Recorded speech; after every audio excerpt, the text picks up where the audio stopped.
네, 안녕하세요. 2021년 8월 5일 리포트 요약 시작해 보도록 하겠습니다. 오늘은 5가지 리포트 준비했고요. 첫 번째로는 시엔투스 성진에 대한 자료입니다. 유진투자증권의 박종선님의 자료를 참고했습니다. 먼저 실적을 살펴보면 전일 발표한 2분기 잠전 실적 기준으로 매출액은 440억 원, 영업이익은 156억 원으로 전년 동기 매출액은 2.8% 증가했지만 영업이익은 36% 감소한 수치입니다. 시장 컨센서스 대비해서 영업이익은 8.6% 상회한 수치라고 하네요. 이 2분기 실적에서 볼 수 있는 긍정적인 점은 이 코로나 상황으로 인해서 높은 매출 비중을 차지한 보건용 마스크가 매출액이 감소한 반면에 그 매출액을 감소한 부분을 산업용 마스크 매출액 증가가 메꿨다는 부분입니다. 그리고 에어필터 관련 매출액이 큰 성장세를 보였다는 것도 특징으로 볼 수 있겠습니다. 보건용 마스크가 최대 매출액을 보였던 지난해 2분기 매출액 대비 올해 2분기 매출액은 23% 정도 감소한 반면에 산업용 마스크 매출액은 전년 동기 대비 117% 증가했다고 하는데요. 또한 공기청정기용 필터, 진공청소기용 필터, 그리고 차량용 필터 등의 매출액이 전년 동기 대비 크게는 86%까지 상승한 수치를 보이고 있습니다. 따라서 코비드-19 영향으로 인한 일시적인 매출인 보건용 마스크 비중이 크게 감소한 반면에 에어필터 사업 매출액이 크게 증가했다는 점을 특징으로 볼 수 있겠습니다. 당사 추정 3분기 예상 실적은 영업이익이 148억 원을 전망한다고 하는데요. 전년 동기 대비 영업이익은 10.4% 감소할 것으로 추정이 된다고 합니다. 전년 동기 대비 실적 감소 이유는 역시 지난해 3분기 정부의 공적 마스크 확보 전략에 따른 보건용 마스크 매출이 253억 원에서 올해는 202억 원을 예상하기 때문인데요. 다만 전년 동기 에어 필터 관련 매출은 높은 매출 성장세를 유지할 것으로 예상하고 있습니다. 현재 주가는 당사 추정 2021년 예상 실적 기준으로 했을 때 PER이 4.2배로 평가를 받고 있고요. 국내 유사업체 같은 한독, 크린텍, 코웨이 같은 기업의 평균 PER인 16.8배 대비해서 크게 할인되어 거래 중이라는 것이 특징입니다. 제가 보기에도 지금 PER이 상당히 낮은 저평가 상태로 보이고 있고요. 한동안 주가가 지지부진했기 때문에 오늘 조금 주가가 어느 정도 상승을 하면서 조금 좋은 분위기를 이어갈 것으로 보이고 있습니다. 네, 다음은 요즘 계속해서 이야기가 나오고 있는 DDR5 관련해서 수혜를 입을 것으로 보이는 종목 중에 하나죠. JT에 대한 리포트입니다. IBK 투자증권의 이건재님의 자료를 참고했습니다. 먼저 본업 성장이 기대되는 하반기라고 적어주셨고요. 특히 고객사의 DDR5 전환 시작에 따른 버닌 테스터 장비 교체가 동사의 쇼터 수요를 촉진하고 있는 것으로 판단된다고 합니다. 하반기 JT 실적은 고객사 DDR5 전환 속도, 그리고 투자 강도에 따라서 크게 변화될 것으로 예상을 하고 있는데요.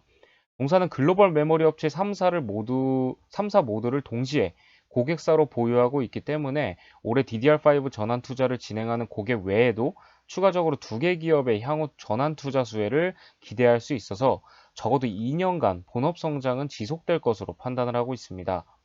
재무 구조 및 구조 조정 완료 후 찾아온 첫 성장 사이클 진입에 맞춰서 동사는 신규 성장 동력 발굴을 위해서 신사업을 준비 중이라고 하는데요.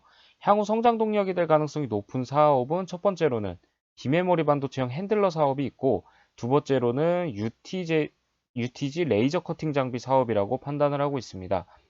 두 사업 모두 전방 산업의 성장성을 고려했을 때는 높은 잠재력을 보유하고 있기는 하지만 아직 양산 수준 장비 납품이 이루어지고 있지 않고 있기 때문에 기대감만 반영되고 있는 상황이라고 합니다. 2022년 상반기까지 신규 사업의 가시적인 성과가 나와야지 DDR5 투자 사이클과 오버랩 되면서 기업의 레벨업 구간 진입이 가능할 것으로 판단을 하고 있고요. 2021년 예상 실적을 매출액 578억 원, 영업이익을 86억 원으로 상향 조정하면서 목표 주가도 11,000원으로 상향 조정한다고 합니다. 네, 다음으로는 탄소 배출권 관련 기업으로 많이 알려져 있는 휴캠스에 대한 자료입니다. 이베스트 투자증권의 이한나님의 자료를 참고했고요.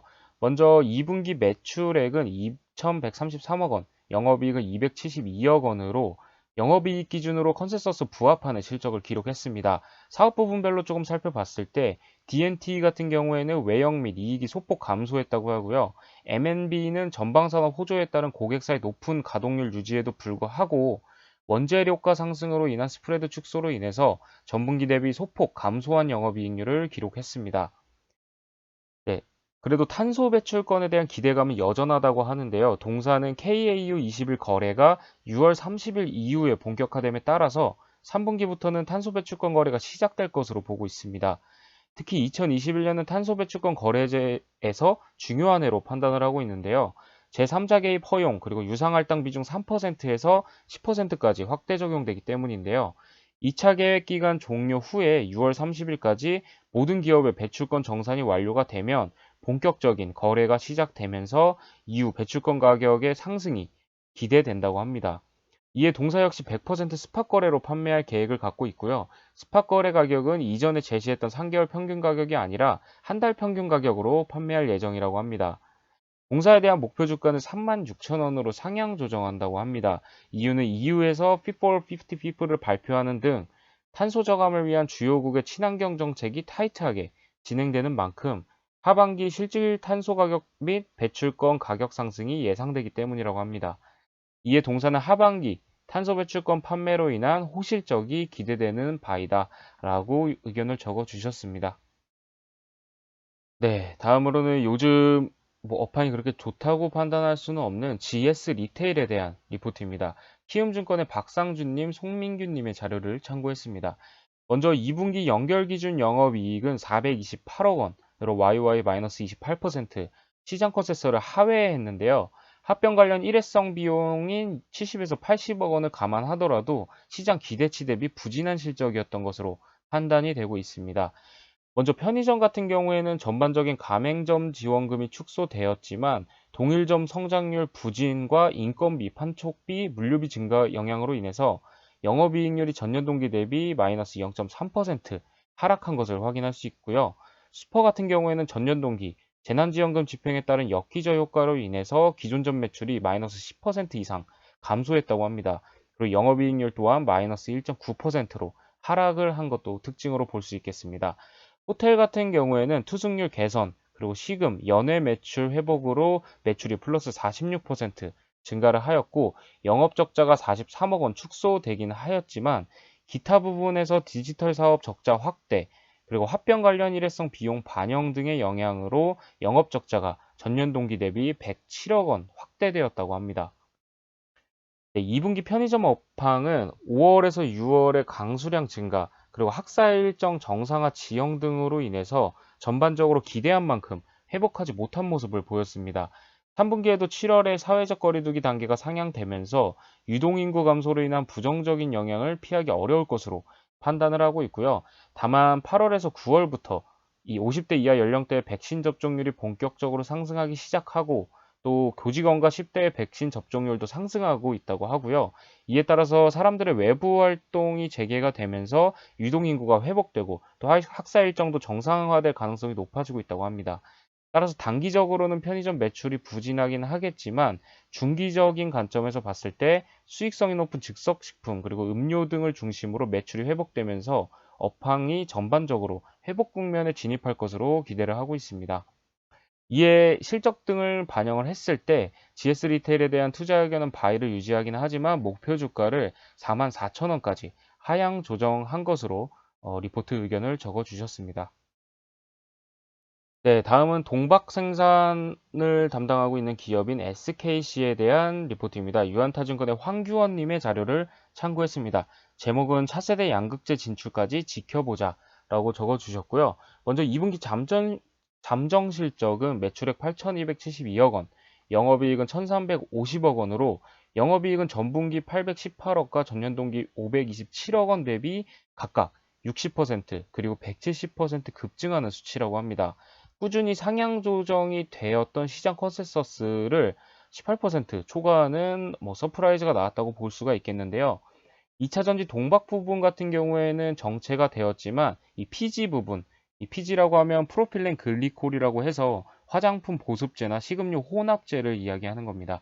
이 PG 부분의 특수 효과가 기대 이상이었던 것으로 판단을 하고 있습니다. 2분기 부분별 실적을 살펴봤을 때 정밀화학 부분의 경우 PG 수출 가격 상승 효과가 매우 컸다고 하는데요.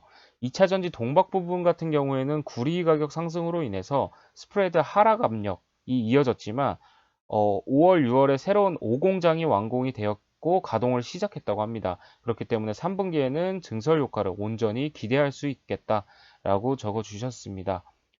네, 또 화학 부분 PG 이익 규모는 2분기 고점 이후에 감소할 것으로 예상이 되기는 하지만 2차 전지 동박 증설 효과로 인해서 하반기 또 상반기와 비슷한 실적 흐름이 이어질 것으로 전망을 하고 있습니다. 2021년 하반기 마지막 두 가지 추가 모멘텀을 반영해서 목표 주가를 기존 16만 5천 원에서 18만 원까지 높인다고 하네요.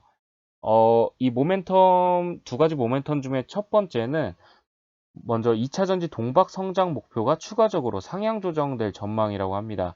2025년 생산 능력 목표를 기존 18만 톤에서 25만 톤까지 확대할 것으로 보인다고 하는데요. 말레이시아, 유럽에 이어서 2021년 하반기에 미국 진출 여부가 결정될 전망이라고 합니다. 또 두 번째 모멘텀으로는 차세대 배터리 소재 진출이 가시화될 전망이라고 합니다. 차세대 배터리 소재인 하이만간 양극재, 실리콘 흡연 음극재, 그리고 리튬 메탈 등에 대한 조인트 벤처 등이 고려되고 있는 것 같다고 하고요. 성공할 경우에는 2025년 이후에 새로운 성장 동력이 될 수 있을 것이다 라고 요약해 주셨습니다. 네, 오늘 준비한 리포트도 여기까지고요. 내일도 좋은 리포트로 인사드릴 수 있도록 하겠습니다. 감사합니다.